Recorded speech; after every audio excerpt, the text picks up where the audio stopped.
महंगाई में कमी के दावे, लेकिन अवाम रिलीफ से महरूम है। ठोकर मॉडल बाजार में सब्जियां महंगी फरोख्त की जा रही हैं। चीनी और आटे का हुसूल भी शहरियों के लिए मुश्किल हो चुका है। ओपन मार्केट और सहूलत बाजार के निर्खों में मामूली फ़र्क नज़र आ रहा है। शहरियों की जानिब से कहा जा रहा है कि महंगाई में कमी के दावे हैं, लेकिन आवाम रिलीफ से महरूम हो गई है। ठोकर मॉडल बाजार में सब्जियां महंगी फ़रोख्त की जाने लगी।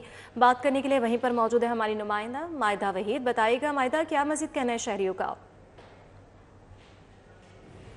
ठोकर सहूलत बाजार में इस वक्त मैं मौजूद हूँ, जहाँ पर हमारे साथ एक शहरी भी मौजूद हैं जो यहाँ से खरीदो फरोख्त करने के लिए आए हैं। उनका शिकवा देखने में नज़र आ रहा है और उनका कहना है कि ये सहूलत बाजार जो है सिर्फ नाम का है, लेकिन यहाँ पर अशिया जो हैं वो उतनी ही महंगी फरोख्त की जा रही हैं। अगर किसी एक आधी चीज़ पे फ़र्क है भी तो वो ज़्यादा से ज़्यादा 2 या 5 रुपये का फ़र्क देखने में नज़र आ रहा है। क्या मुश्किलात इनको दरपेश है, यहाँ पर उनसे जान लेते हैं। मुझे बताइएगा क्या मुश्किलात दरपेश है और किस तरह से यहाँ खरीदो फरोख्त जारी है?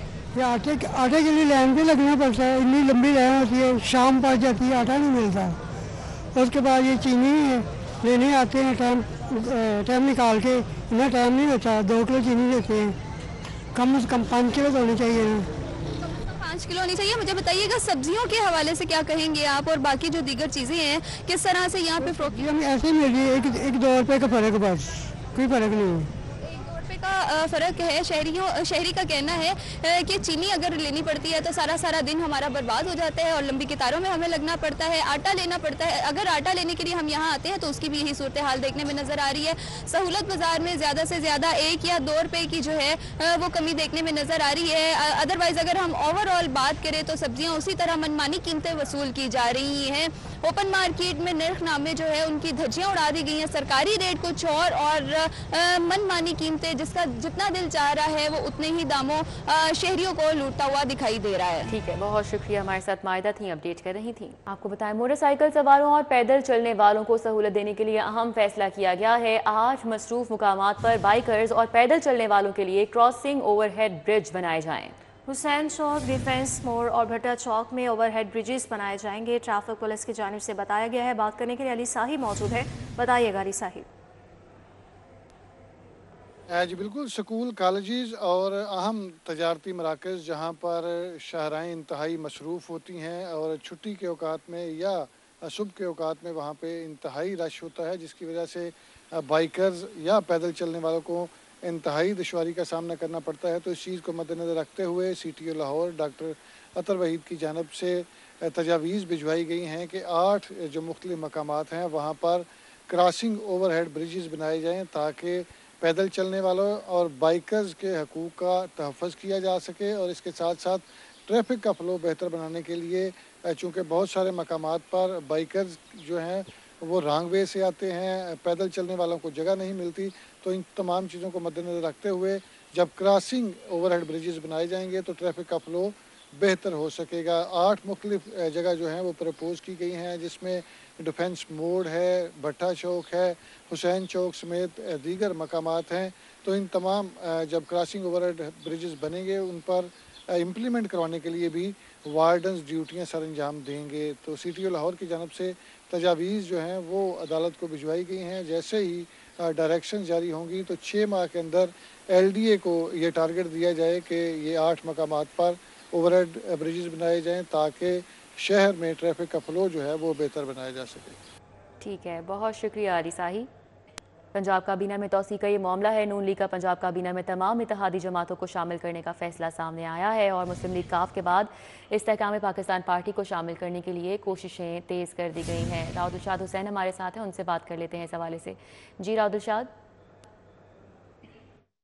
बिल्कुल जी, पंजाब काबीना की तुसी का ये मामला है। अब इसमें एक नया ट्विस्ट जो है वो आया। आपको बताएं कि पंजाब हुकूमत की जानिब से पहले 12 नामों को शॉर्ट लिस्ट किया गया, उसके बाद 15 नामों को शॉर्ट लिस्ट किया गया। लेकिन अब जो डेवलपमेंट है वो ये है कि अब जो हलफ बर्दारी है वो ईद के बाद भी हो सकती है, क्योंकि मुस्लिम लीग नून ने फैसला किया है कि तमाम इत्तेहादी जमातों को जो है वो पंजाब काबीना का हिस्सा बनाया जाएगा। इस हवाले से जो बैकडोर चैनल से राब्ते हैं, ख़ास तौर पर पाकिस्तान पीपल्स पार्टी के हवाले से, वो भी तेज़ हुए हैं और इस पर मुस्लिम लीग नून ने भी कोशिशें तेज़ की हैं कि ना सिर्फ मुस्लिम लीग नून और मुस्लिम लीग काफ की जो वुज़रा हों, बल्कि इसके साथ साथ IPP और पाकिस्तान पीपल्स पार्टी से भी जो है वो वुज़रा पंजाब काबीना का हिस्सा हों। आपको बताएं कि इस हवाले से बाकायदा जो कोशिशें वो तेज़ की गई हैं और बताया गया है एक सूबाई वज़ीर की जानिब से कि तमाम तर जो बातचीत है उसके नतीजे में पीपल्स पार्टी ने भी मशरूत आमादगी का इजहार किया है। पीपल्स पार्टी के जो अरकान असम्बली हैं वो पंजाब काबीना का हिस्सा भी बनना चाहते हैं, ये भी बताया गया है सूबाई वज़ीर की जानिब से। ताहम अब इसका फ़ैसला तो पाकिस्तान पीपल्स पार्टी की जो क़यादत है उसको करना है। ताहम जो है वो मशरूत आमादगी पीपल्स पार्टी की जानिब से अभी तक की गई है और अब ये बताया जा रहा है एक सीनियर सूबाई वज़ीर की जानिब से कि जो हलफ बर्दारी है वो अब मुमकिना तौर पर ईद के बाद भी हो सकती है। जी ठीक है, बहुत शुक्रिया राउल दिलशाद आपका। पंजाब में पावर शेयरिंग का मामला, पीपल्स पार्टी और नून लीग की कोऑर्डिनेशन कमेटी का इजलास आज सुबह 4 बजे गवर्नर हाउस में होगा। इजलास की मेज़बानी गवर्नर पंजाब सरदार सलीम हैदर करेंगे। पीपल्स पार्टी के शिकवे दूर करने समेत दीगर मामला भी ज़ेरे बहस आएंगे। इस हवाले से मजीद बात करेंगे, हसन अली हमारे साथ हैं। जी हसन। जी बिल्कुल, पाकिस्तान पीपल्स पार्टी और नून लीग के दरमियान पंजाब में जो पावर शेयरिंग का मामला है उस हवाले से नून लीग और पाकिस्तान पीपल्स पार्टी की जो कोऑर्डिनेशन कमेटियां हैं उनका इजलास जो है वो आज एक मरतबा फिर से होने जा रहा है और इजलास जो है वो शाम 4 बजे गवर्नर हाउस में होगा और गवर्नर पंजाब सरदार सलीम हैदर खान जो है वो इस इजलास की मेज़बानी करेंगे। जबकि पाकिस्तान पीपल्स पार्टी की जानिब से राजा परवेज़ अशरफ, नदीम अफजल चंद, सैयद हसन मुर्तज़ा, सैयद अली हैदर गिलानी जो है वो शरीक होंगे। जबकि पाकिस्तान मुस्लिम लीग नून की जानिब से डिप्टी वज़ीर आज़म इसहाक डार, इनके साथ साथ मरियम औरंगज़ेब, राना सनाउल्लाह और साद रफ़ीक जो है वो नून लीग की तरफ से जो है वो कमेटी में शिरकत करेंगे। और ज़राए की जानिब से बताया जा रहा है कि आज जो है पाकिस्तान पीपल्स पार्टी के जो मुतालबात हैं, जो तहफ़्फ़ुज़ात हैं नून लीग के साथ पंजाब में, उनको दूर करने की कोशिश जो है वो की जाएगी।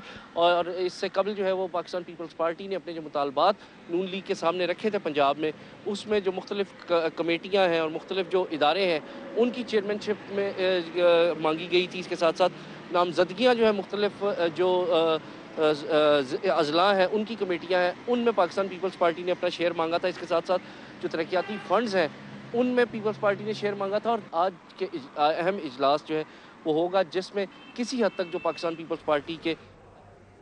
बहुत शुक्रिया हसन अली आपका। और अब बात करेंगे शहर के मौसम की। शहर लाहौर में सूरज और बादलों की आंख मचोली जारी है। हवाओं के झोंके फ़ज़ा में ताज़गी का एहसास दिलाने लगे हैं। मौजूदा दर्जा हरारत 23 डिग्री सेंटीग्रेड रिकॉर्ड। आइंदा 24 घंटों की बात करें तो 24 घंटों के दौरान 10% बारिश की पेशगोई की गई है। बात कर लेते हैं कोमल असलम हमारे साथ मौजूद है। कोमल, बताइएगा आज दिन भर शहर का मौसम कैसा रहेगा? जी बिल्कुल, लाहौर शहर की बात की जाए तो आसमान पर सुरमई बादलों का बसेरा है। कभी जो है वो सूरज में अपनी मौजूदगी का एहसास दिलाते हैं और नमूदार होते हैं। यूँ जो है वो लाहौर में सूरज और बादलों के दरमियान अटकेलियों का सिलसिला भी जारी है और लाहौर ये काफ़ी ज़्यादा आज के दिन को जो है वो इंजॉय कर रहे हैं। हवाओं की बात करें तो हवाएँ भी बहुत ही खुशगवार अंदाज में लाहौर शहर में चल रही हैं, जो कि मुनफरिद मौसम की कैफियत को मज़ीद उभार रही हैं। टेम्परेचर की बात करें तो मौजूदा दर्जा हरारत जो है वो 23 डिग्री सेंटीग्रेड रिकॉर्ड किया गया है और आइंदा 24 घंटों के दौरान लाहौर शहर में ज़्यादा से ज़्यादा दर्जा हरारत भी 23 डिग्री ही रहना था, जो कि इस वक्त चल रहा है। और कम से कम जो है वो 13 डिग्री सेंटीग्रेड तक रिकॉर्ड किया जाएगा। माहिरीन मौसमियात की जानिब से 10% बारिश बरसने के हवाले से इम्कानात भी जो है वो बताए जा रहे हैं। और ये भी बताया जा रहा है कि शुमाल मगरबी हवाओं का बारिश बरसाने वाला सिस्टम जो है वो 16 मार्च को लाहौर शहर से इख्तिताम पजीर हो जाएगा और उम्मीद है कि लाहौर शहर में आज समेत कल भी वक्फे से जो है वो बारिश बरस सकती है, जिसके बाद टेम्परेचर में हम इजाफा देखेंगे, कमी नहीं देखेंगे, क्योंकि अब मौसम गर्मा की आमद है और लाहौर शहर में अब मौसम गर्मा का बाकायदा तौर पर आगाज़ भी हो जाएगा इस बारिश के बाद। वहीं अगर हम बात करते हैं लाहौर शहर में फ़िज़ा में आलूदगी के हवाले से तो AQI की मजमू शरह 115 रिकॉर्ड की गई है। लाहौर आलूदा तरीन शहरों की फहरिस्त में 30वें नंबर पर रिकॉर्ड किया गया है। मौसमियाती तब्दीलियाँ जो है वो बहुत ज़्यादा मौसम पर भी असर डाल रही हैं, जिसकी वजह से जो सिस्टम 12 मार्च से शुरू होना था वो ताहाल अभी तक शुरू नहीं हो सका, बारिश नहीं बरसी। बहुत शुक्रिया, हमारे साथ कोमल थी, अपडेट कर रही थी। सेंट्रल सिलेक्शन बोर्ड का इजलास सेक्रेटरी पब्लिक प्रोसिक्यूशन अहमद अजीज तारड़ तरक्की से महरूम हो गए। अहमद अजीज तारड़ को करप्शन का मुकदमा दर्ज होने की बिना पर तरक्की नहीं दी गई। इस हवाले से क्या तफसीलात हैं, एडिटर ब्यूरोक्रेसी कैसर खोखर बता रहे हैं। जी कैसर खोखर। जी बिल्कुल, सेक्रेटरी पब्लिक प्रोसिक्यूशन पंजाब जो है गुज़श्ता रोज जो सेंट्रल सिलेक्शन बोर्ड का इजलास हुआ है उसमें तरक्की से सुपरसीड हो गए हैं। इन पर इल्जाम है कि एंटी करप्शन में इन पर एक करप्शन की एक FIR दर्ज है और ये फरा गोगी और बुशरा बेबी को ट्रांसफर पोस्टने के इमरान खान दौर में पैसे पहुंचाते रहे हैं। इस इल्जाम की बुनियाद पर इंक्वायरी हुई और इंक्वायरी में ये गुनाहगार हुए और DG एंटी करप्शन का कहना है कि जो मुकदमा है वो जेर समाअत है, जबकि वो अहमद अजीज तारड़ का कहना है कि मुकदमा खत्म हो चुका है। लेकिन इस पर बुनियाद इल्जाम की बुनियाद पर ये तरक्की से सुपरसीड हो गए। इनको तरक्की नहीं मिल सकी, सेंट्रल सिलेक्शन बोर्ड ने इनको तरक्की से महरूम कर दिया है। जी ठीक है कैसे खोकर, बहुत शुक्रिया आपका। लाहौर में नए तालीमी साल के आगाज़ से कबल मुफ्त दरसी कुतब की तकसीम का आगाज़। लाहौर में 6 लाख बच्चों को मुफ्त दरसी कुतब तकसीम की जाएंगी। किताबों की तकसीम के लिए शहर के 5 तहसीलों में वेयर हाउस बना दिए गए। इस हवाले से मज़ीद तफसीलात जानेंगे, हमारे साथ जुनेद रियाज हैं। जी जुनेद, अपडेट कीजिएगा। हुकूमत की हिदायत पर लाहौर में मुफ्त दरसी कुतब की तकसीम का अमल जो है वो शुरू कर दिया गया और लाहौर में 6 लाख से ज़ायद बच्चों को जो है मुफ्त दरसी कुतब दी जाएंगी और जो उन बच्चों को किताबें नहीं मिलेंगी उनको बुक बैंक के ज़रिए जो है वो किताबें फराहम की जाएंगी। इस वक्त मैं मॉडल टाउन तहसील में मौजूद हूँ और लाहौर में 5 वेयर हाउस बनाए गए हैं, जिनमें से एक यहाँ पर मौजूद है और यहाँ पर बड़े एहसन तरीके से जो है वो किताबों की तकसीम का अमल जारी है और फोकल पर्सन रिजवान शहजाद हमारे साथ मौजूद है, उनसे बात करेंगे। जी, गवर्नमेंट ऑफ पंजाब की हिदायत के मुताबिक फ्री कुताब की फरहमी का आज 6ठा रोज़ है, जो बहुत शफाफ तरीके से मेरिट पे बुक्स तकसीम की जा रही हैं। इसमें हमारे CEO एजुकेशन नज़ीर अहमद चीना साहब ने विज़िट किया था और उनके हिदायत पे तकरीब 4 बंदे हमें यहाँ पे उन्हें प्रोवाइड किए हैं, जिसकी वजह से इसका स्पीडली काम हो रहा है और किसी किस्म की बदनज़मी, किसी किस्म की कोई ऐसी मामलात नहीं है। और ये बहुत अच्छा इकदाम है कि तलबा को जो फ्री कुतब प्रोवाइड की जा रही हैं और इंशाअल्लाह ताला नेक्स्ट सेशन ये 1 अप्रैल से स्टार्ट होना है, तब तक तमाम स्कूलों में बुक्स प्रोवाइड कर दी जाएंगी और हर बच्चे के पास कुतब होगी। जी आपने बात सुनी रिजवान शहजाद की, उनका कहना है कि 1 अप्रैल से पहले ये तमाम अमल मुकम्मल कर लिया जाएगा और लाहौर। ठीक है, बहुत शुक्रिया जुनेद रियाज आपका। तालीमी सेशन 2025-26 के लिए इल्हाक सरकारी और प्राइवेट कॉलेज से इल्हाक के लिए दरख्वास्तें तलब कर ली गई हैं। पंजाब यूनिवर्सिटी की जानिब से दरख्वास्तें तलब की गई हैं। बात कर लेते हैं, इमरान यूनुस हमारे साथ मौजूद हैं। बताइएगा इमरान। जी, पंजाब यूनिवर्सिटी माशरे में तालीम के फ़रोग और सहूलत के लिए कॉलेज़ को मुख्तलिफ शोबाजात में इल्हाक फराहम करती है और लाहौर समेत सूबे भर में जितने भी सरकारी और निजी कॉलेज़ हैं वो पंजाब यूनिवर्सिटी से इल्हाक के बगैर ना ही कोई दाखिला कर सकते हैं और ना ही कोई डिग्री प्रोग्राम मुतारिफ करा सकते हैं। पंजाब यूनिवर्सिटी ने तालीमी सेशन 2025-26 के लिए इल्हाक जो है वो खोल दिया है और लाहौर समेत सूबे भर के जितने भी सरकारी और निजी कॉलेजेस हैं उनसे इल्हाक के लिए दरख्वास्तें जो है वो तलब कर ली है। दरख्वास्तें 31 मई तक वसूल की जाएंगी और इस बार 4 मुख्तलिफ कैटेगरीज़ में इल्हाक के लिए दरख्वास्तें जो हैं वो तलब की गई हैं। नए कॉलेजेस और इदारे जो हैं उनसे पंजाब यूनिवर्सिटी से इल्हाक के लिए दरख्वास्तें तलब की गई हैं और जो पहले से इल्हाक शुदा कॉलेजेस हैं, इदारे हैं, उनसे तजदीद के लिए दरख्वास्तें तलब की गई हैं। इसी तरह कॉलेजेस में नए डिग्री प्रोग्राम मुतारिफ करवाने के लिए दरख्वास्तें वसूल की गई हैं और मौजूदा जो सीट्स हैं तलबा की एडमिशन उनको बढ़ाने के लिए दरख्वास्तें जो हैं वो तलब की गई हैं और इस बार पंजाब यूनिवर्सिटी ने मुकर्रर तारीख के बाद भी डबल और ट्रिपल फ़ीस के बाद दरख्वास्तें जो हैं उनकी वसूली का सिलसिला जो है वो जारी रहेगा और जो भी कॉलेजेस और तालीमी इदारे इल्हाक के लिए। ठीक है इमरान, बहुत शुक्रिया।